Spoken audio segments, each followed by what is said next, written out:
Ovo predavanje je namijenjeno za perkove.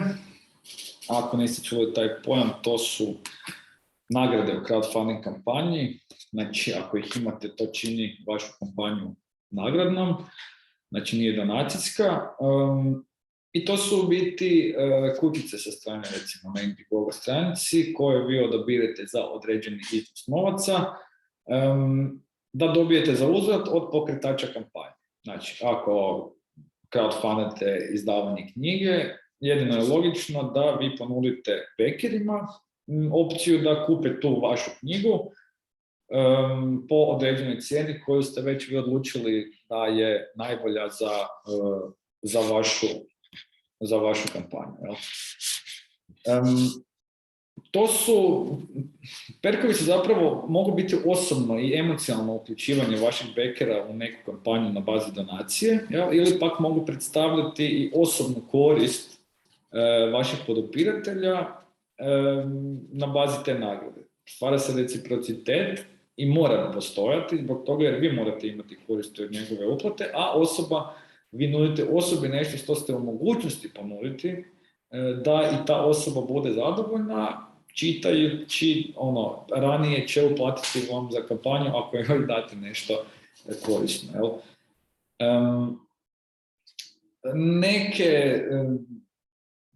Neki razlozi zašto da imate te perkove su definitivno ovo emocionalno uključivanje i isplativost također koja je spomenuta, ali i ekskluzivnost. Recimo imate early bird perkove ili prodajete karte po promo cijenama puno prije festivala ako crowdfundate festival. Ljudi će se osjećati kao da kupuju nešto puno ranije i imat će taj dojam ekskluzivnosti, ekskluzivni popust na početku ili recimo na sredini kampanje kada vam one uplate kao što znate uspore. Ako vam cilj kampanje je kampanja dopušta, možete ograničiti neki perk na jedan primjer ili dati potpisanu knjigu ili posebno ugravirano mjesto u muzeju ili skate parku ili bilo čemu drugom. Malo fotografije prije nego idemo na primjere perkova. Znači, kampanje koje imaju perkove u prosjeku prikupljaju 143% više sredstava od onih koji ih nemaju. Perk od $25 u prosjeku je najčešći globalno, a perkovi od $100 u prosjeku nose 35% prikupljenih sredstava svih kampanja. Znači, ti perkovi ne moraju vrediti 5 ili 10 ili $15. Ti perkovi mogu vrediti $1000, ali moraju biti jasno podijeljeni. Vi imate od 5 do 10 optimalno broj perkova na crowdfunding platformi, ali onda te perkove morate logično postaviti od najmanjeg prema najvećeg. Imajte jedan veliki perk, imajte dva mala perka gdje je zahvala i obavezno imate neke od $100 i $150 jer su ti perkovi, ako vrijednost i reciprocitet prati tu cijenu, mogu biti izuzetno korisni i donijeti vam preko trećine cijele kampanje. Ovo smo spomenuli, znači emocionalno uključivanje, isplativost i ekskluzivnost su glavni razlozi zašto vi te perkove imate. Nekoliko savjeta kako se postaviti kad razmišljate o perkovima. Naravno, obavezno pogledajte kampanje koje su slične vašim. Pogledajte kampanje koje i nisu nužno toliko vezane za vašu tematski ili bilo kako drugčije, ali pogledajte one koje su užasno uspješne i pogledajte one koje nisu uspjeli skupiti, doći do svog cilja. Puno toga ćete naučiti, pogotovo ako ste već u fazi pripreme kampanje i aktivno razmišljate o tome kako da postavite svoje perkove. Definitivno vi možete to pogledati i ranije, prije nego čisto informativno, ali također ćete doći do dosta zaključaka i do primjećivanja razlika između perkova o onim uspješnim i neuspješnim. Kao prvo, ako hoćete od uspješnih, imate perkove. Kao drugo, proučite tajminge kampanja i prilagodite svojim potrebama. Već sam spominjao Dan žena i lansiranje kampanje Fierce Women. Vi možete vidjeti na ovom perku i na ovim perkovima velike razlike. Znači, uspješne kampanje koriste različite prodajne metode poput early bird ponuda. Uvijek je pametno imati neki popust na početku kampanje kako biste boostali uplate i pojačali momentum od onih prvih 30% koje ste skupili prije kampanje. Popusti moraju biti izraženi na svakoj kampanji, na svakom perku, ako ih naravno imate. Nemojte lagati da ih imate, a zapravo ih nemate, pa prodajete karte po istoj cijeni koji inače, to će korisnici skužiti i onda ćete vi izgubiti svoj kredibilitet.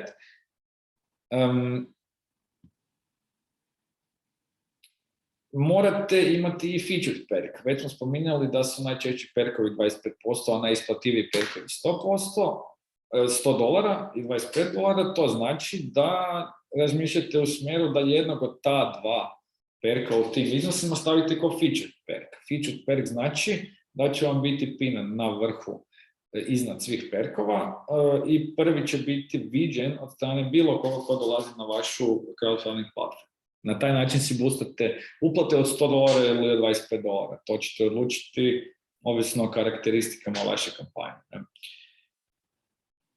Perkovi moraju imati slike i vizualu. Bez slika i vizuala izgledaju ko dućan gdje su svi proizvodi u sivoj ambalaži. Nije slučajno da oni imaju svoje boje, da vizualno privlače ljude i morate se tako ponašati i kod perkova. To je vaša trgovina, vaš web shop. Vi morate imati nešto što dajete ljudima, ali da ljudima bude jasno što dobivaju optimalno samo kroz gledanje vizuala. Ovdje je još i dodatno objašnjeno što se to tekstovno, što se točno dobiva za ovaj perk. Naravno, to idu čitati ljudi koje je već vizual privukao ranije samim svojim postojanjem, ne i dobrim dizajnom, naravno. Znači, točno se vidi što se dobiva i morate razmišljati i recimo o ovim stvarima. Znači, ako ovo košta $79, ako postoji osoba koja to naručuje negdje iz daleka, iz Australije, Kanade ili Perua, vi morate se već u početku ili ograditi od potencijalnih cijena shippinga, o tome ću malo kasnije, ali sad spomenuti. Osoba točno zna da ona sad plaća taj shipping, a ne vi. I jasno je to od početka, bez da se kasnije onda dešavaju situacije gdje se ne zna tko plaća taj shipping. I točno se zna koliko u kvantitativnom smislu se dobiva. Taj popis može biti i zanimljiv, mora biti zanimljiv, nemojte samo nabrajati rečenice i točno što se dobiva, nego probajte biti u liniji s vašim brandom i komunicirati također i kroz perkove. Ono što je ovdje krivo je zapravo sve. To se radi o crowdfunding kampanji jedne političke stranke, nije bitno koja je pokušavala skupiti novce za svoju kampanju, političku kampanju i predsjedničke zapravo i parlamentarne izbore, nije bitno. Ono što je suštinski ovdje krivo je to da perkovi nisu namijenjeni bekerima. Perkovi su ovdje namijenjeni samom otvaraču i pokretaču kampanje. Kao što vidite, ako za $5 pokretač kampanje dobiva putne troškove. Nije jasno kamo, kada, u koju svrhu, isto to je za 10, isto to je za 25. Za $50 pokretač kampanje, a ne osoba koja podupire kampanju, dobiva TV ili radio reklamu. Opet, gdje se emitira ta reklama? Koliko košta ta reklama? Da li tu reklamu treba snimati unaprijed? Kad se ona emitira? Znači, te informacije nisu dostupne nikako, niti ima ni bilo kakve slike ili vizuala koji bi objasnili taj perk barem način. Znači, ovo je potpuno krivo, ovo je potpuno točno. I dobro i puno privlačenje. Već spomenuti Image of War, Muzej ratnih fotografija, to je uspješna kampanja, imala je perkove složene na način da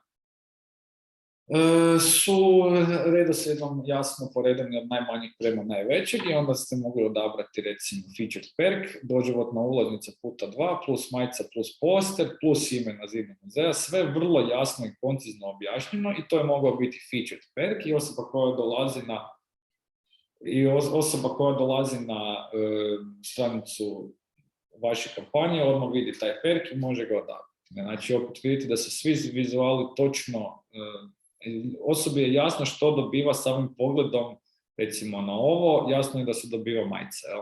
A onda tu piše da su tu još i dvije ulaznice, jel? Drugi savjet je da probate biti što domišljatiji mogući. Znatiželja, humor i empatija su osjećaj, to jest stanja svijesti koje želite inducirati kod ljudi.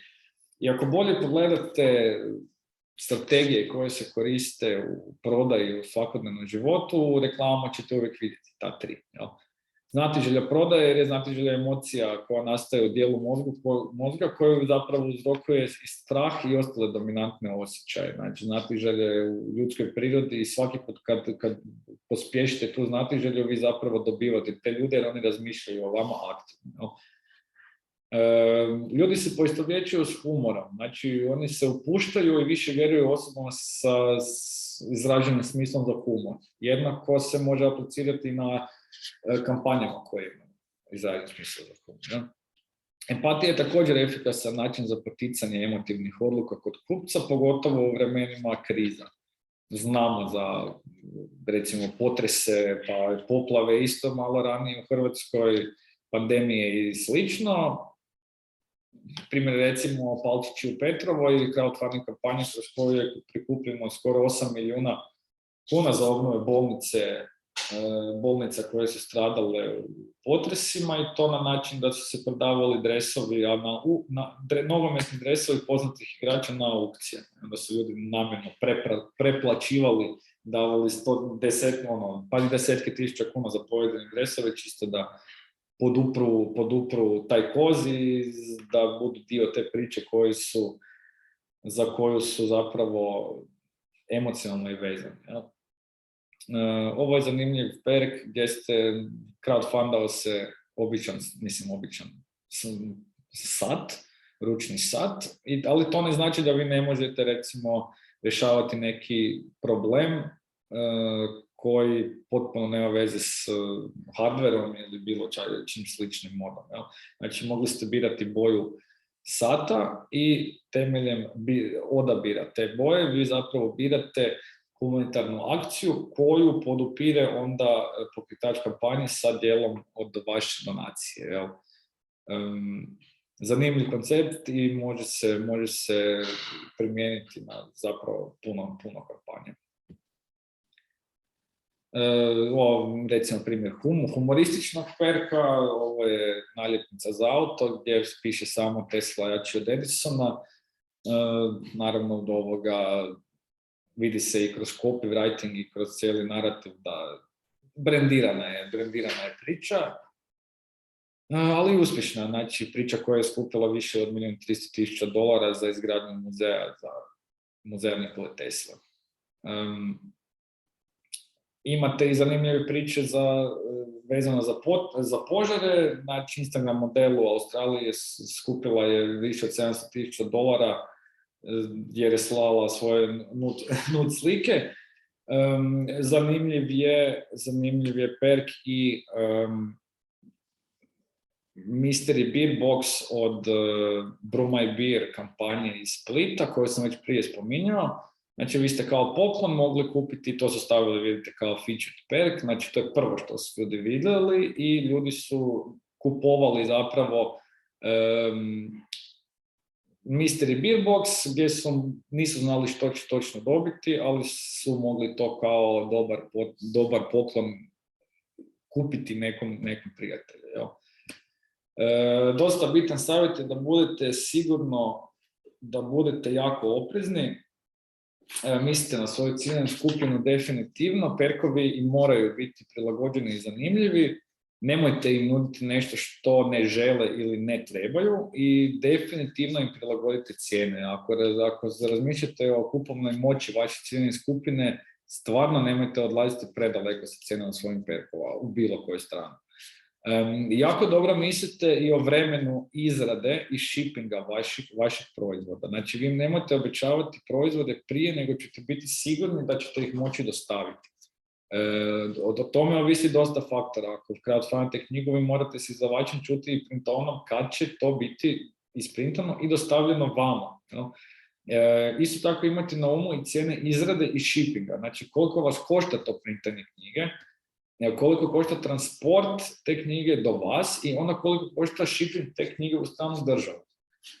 Ako niste odabrali plus shipping na svakom perku. Desile su se kampanje koje nisu razmišljale o tome, skupio se novac za printanje knjige, ali kroz slanje perkova je kampanja došla na nulu zbog toga jer je to slanje koštalo. Definitivno morate vidjeti koji su fijevi i porezi na vašu kampanju,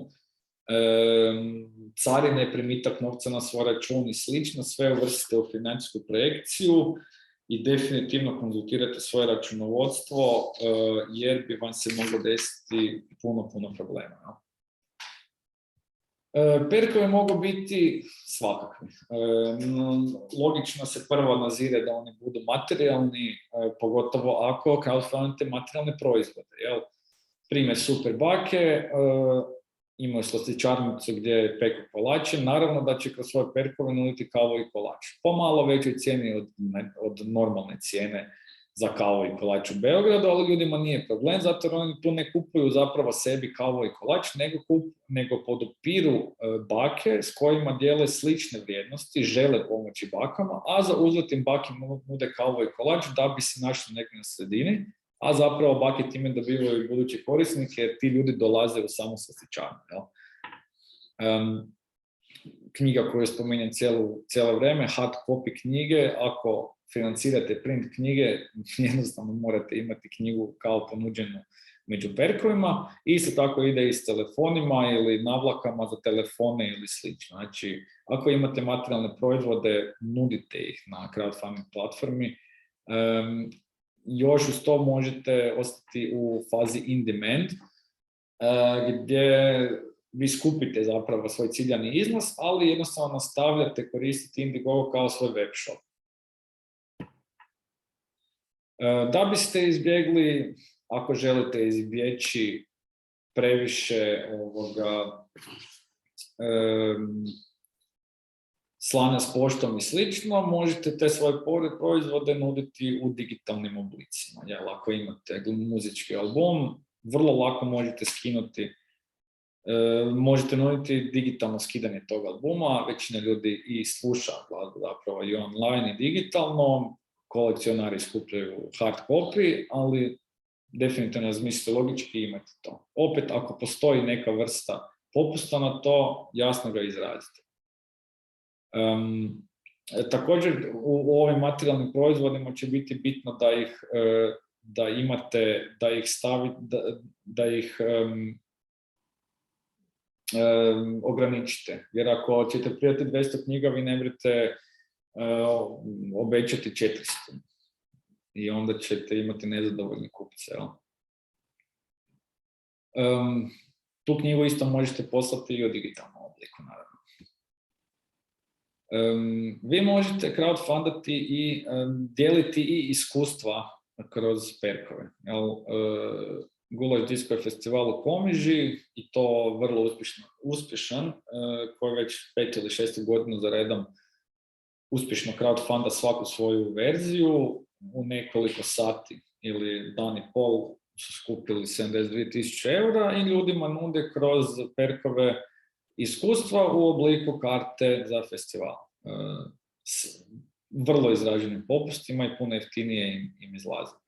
Slično iskustvo su davali Brew My Beer, znači mogli ste dati $200 i biti Dalmatinac s njima na jedan dan, oni su vas vodili po obali na čamcu, dali vam gajbu pive roštilj i vi ste, dali su vam nešto za uzvrat za vaših 200 eura. No. Primjer je Davor Rostohar koji je financirao svoju ekspediciju na Južni pol, znači manje ljudi se popelo je otišlo na Južni pol nego se popelo na Mount Everest, velika avantura zapravo i riskantna i opasna, ali skupa, zato se i crowdfundala.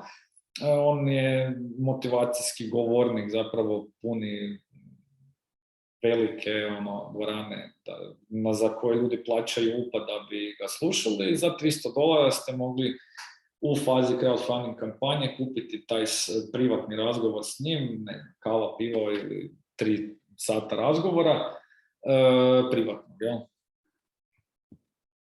Možete imati osobne zahvale, to je zapravo dosta specifično jer mogu biti male, znači ako date 5 eura, 10 eura, mi vam javno zahvalimo na našim društvenim mrežama i da stavimo vašu fotku na našu cover fotku. Jel?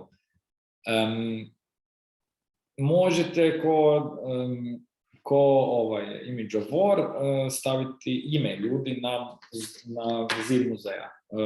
Ljudi vole imati svoje imena na muzeju ili na zidovima bilo čega.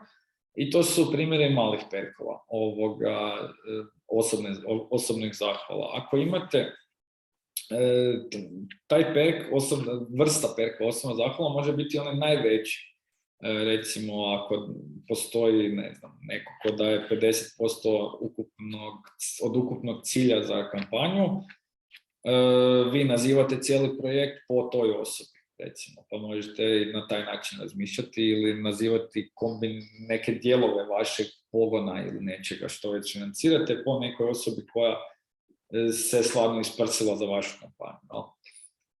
I naravno oni ne mogu, nego moraju čak i biti kombinirani na način da kad ih postavljate od najmanjih prema najvećim, to ne znači samo da oni budu cjenovno tako posloženi, nego da oni veći perkovi u sebi sadrže i one manje. Znači, ako je nagrada za $15 2 karte za ulazak u muzej, ako neko da $1500, sigurno uključuje i sve one perkove koji su manjih vrijednosti. Tako da, puno toga možete postići s perkovima. To je proces koji se ne napravi u jednom popodnevu, pogotovo ako razmišljate o tome da ih treba dizajnirati, da treba računati koje su cijene, da treba, ovisno o kampanji, komunicirati s nekim dionicima koji vam printaju knjige ili snimaju albume, ali ne odmoći si sigurno nećete ako imate perkove, tako da savjet je da se posvetite tome što je detaljnije moguće i da probate biti što domišljati. To ćete biti uspješniji.